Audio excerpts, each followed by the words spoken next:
Bardhaman railway স্টেশনের 2 নম্বর এবং 3 নম্বর প্ল্যাটফর্মের মধ্যস্থলে 53,800 গ্যালন জল ধারণ ক্ষমতা সম্পন্ন বিশাল জলের ট্যাঙ্ক বুধবার দুপুর 12টা নাগাদ ভেঙে পড়ল প্ল্যাটফর্মের নিচে। ঘটনায় প্ল্যাটফর্মে থাকা প্রায় 27 জন আহত ও 3 জনের মৃত্যু হয়েছে বলে জেলা পুলিশ সুপার আমনদীপ জানান। ঘটনাস্থলে পরিদর্শনে আসেন বিধায়ক খোকন দাস, অতিরিক্ত পুলিশ সুপার কল্যাণ সিনহা রায় সহ রেলের অন্যান্য আধিকারিকরা। এ ব্যাপারে স্টেশন মাস্টার স্বপন ভট্টাচার্যের কাছে জানতে চাওয়া হলে তিনি কিছু বলতে চাননি। আহতদের তড়িঘড়ি নিয়ে যাওয়া হয় চিকিৎসার জন্য বর্ধমান মেডিকেল কলেজ ও হাসপাতালে। ইতিমধ্যেই উদ্ধার কাজ শুরু হয়েছে।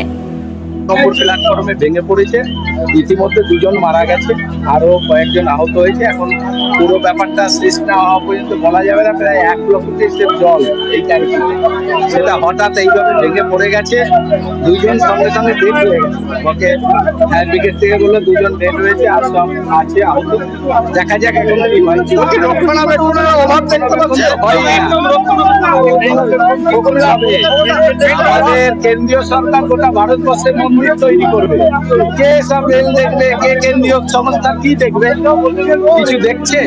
কদিন আগে এত বড় এখানে দুর্ঘটনা ঘটলো, রেলের এই স্টেশন বিল্ডিং ভেঙে পড়ে গেল, কিছুই দেখে না। প্ল্যাটফর্ম ভেঙে পড়ে যাচ্ছে, কোথায় কিছু দেখে না।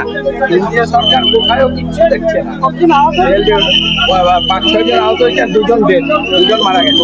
এই যে আহত হয়েছে বা যারা ক্ষতিপূরণের কি দাবি করছে? সেটা তো এখন কেন্দ্রীয় সরকার ক্ষতিপূরণ তো পাবেই। রেলের এখানে যাত্রীরা বিভিন্ন জন টিকিট কেটে ট্রেন ধরবে বলে বসেছিল, সেই রকম যাত্রীরাও মারা গেছে। ক্ষতিপূরণ তো সরকারকে দিতেই হবে। সিআই প্লেট দেওয়া আছে, ট্যাঙ্কিটা তৈরি, এই তৈরিটা ছেড়ে পড়ে গেছে, রং করেছে শুধু ওপরে পরে, ভিতরে রক্ষণাবেক্ষণ কিছু ছিল না। পড়ে যাওয়াতে এইখানে সেটে আমরা বসেছিলাম, আমরা তো ওই সেটটা ছিলাম, দেখলাম দুদিকে প্ল্যাটফর্মে 3 নম্বর আর 2 নম্বর দিকে ছুটে পালালো প্যাসেঞ্জার, আর ওইদিকে যারা ছিল পাচ্ছিল। আমরা সে ছবি তুললাম, এখানে 7-8 জন ইনজিওর হয়েছে, 2 জন ডেড হয়ে গেছে, তাদেরকে বের করেছে, বের করে এইমাত্র নিয়ে গেল। তো বের করার সময় দেখছি আর কি চারদিকে ছুটে পালাচ্ছে, যে সে কি হয়েছে ঘটনাটা দেখার কারণ এ নাই। আপনারা গিয়েছিলেন ওই 3 নম্বর প্ল্যাটফর্মে, এখানে লোকালটা ধরবো বলে দাঁড়িয়েছিল। কি মনে হচ্ছে কেন এরকম হলো? হলো এটা দীর্ঘদিন রক্ষণাবেক্ষণ হয়, শুধু উপর থেকে রং করেছে আর কিচ্ছু করেনি।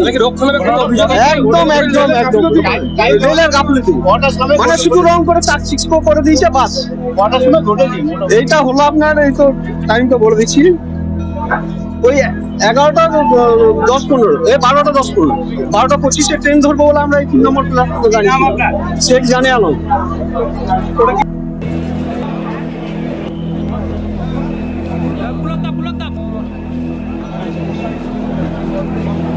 সংকল্পদের রিপোর্ট, নিউজ টুডে লাইভ।